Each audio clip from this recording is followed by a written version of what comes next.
Medical research भी इस बात पे आ गई कि बच्चों का स्वभाव, बच्चों में जेनेटिक रोग, बच्चों में संस्कार जन्म के समय से ही आ जाते हैं।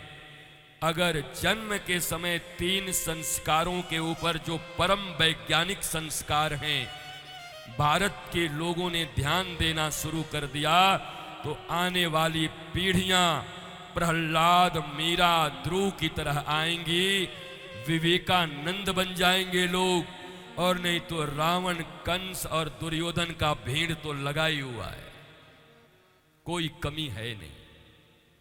जो लोग तुम्हें सो कॉल्ड धार्मिक दिखाई पड़ते हैं, वो लोग भी तब तक धार्मिक हैं जब तक उनका संसर्ग किसी कुसंगी व्यक्ति से नहीं हुआ है। नहीं तो अजामिल की तरह, अजा का अर्थ होता है माया, अजा का अर्थ होता है ब्रह्म, दोनों होता है। अजा को ब्रह्म भी कहते हैं और माया भी कहते हैं। अजामिल शब्द बड़ा प्यारा शब्द है, अर्थात माया को मिला हुआ पुरुष भी चाहे तो ब्रह्म से मिला हुआ पुरुष बन सकता है, लेकिन ब्रह्म से मिला हुआ पुरुष भी अगर अजा माया वेश्या के चक्कर में कुसंग में पड़ गई तो ब्रह्मविद पुरुष भी फिर वेश्यागामी होकर के लुटेरा बन सकता है। यही अजामिल की कथा बताती है, और कोई साधारण कथा नहीं है कि अजामिल आया, ये अजामिल आया। हर एक चीज के पीछे तुम्हारा सो कॉल्ड साइंस छिपा हुआ है। अजामिल, माया से मिल या अजामिल, ब्रह्म से मिल, दोनों ही अजा है और संभावनाएं बनी रहती।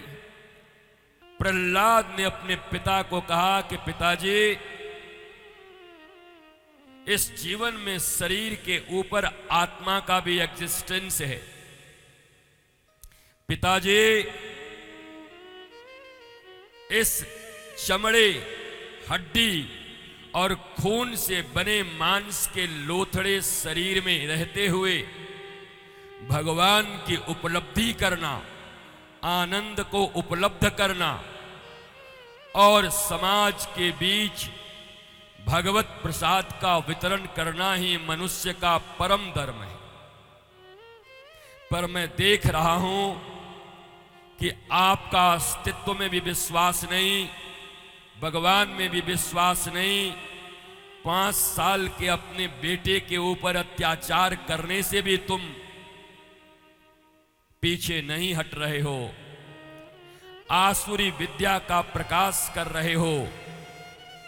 तो हे पिता, आप जैसे लोगों के लिए ये धर्म गृहस्थ धर्म नहीं, बल्कि गृह के अंधे कुएं में डूबे हुए मनुष्य की तरह अपना भी नुकसान कर रहे हो, अपने राज्य में रह रही जनता का भी नुकसान कर रहे हो, क्योंकि तुम राजा भी हो। तुम अकेले होते तो अपनी जिंदगी बर्बाद करते, परंतु तुम राजा होने के कारण इस पूरे राज्य की जिंदगी को तुम बर्बाद कर रहे हो। महाराज बड़ी नाराज हो गया। अच्छा, तेरी इतनी हिम्मत? मैंने तो तुझे असुरों के विद्यालय में पढ़ने के लिए भेजा था, ये कौन गुरु मिल गया तुझे पढ़ाने वाला?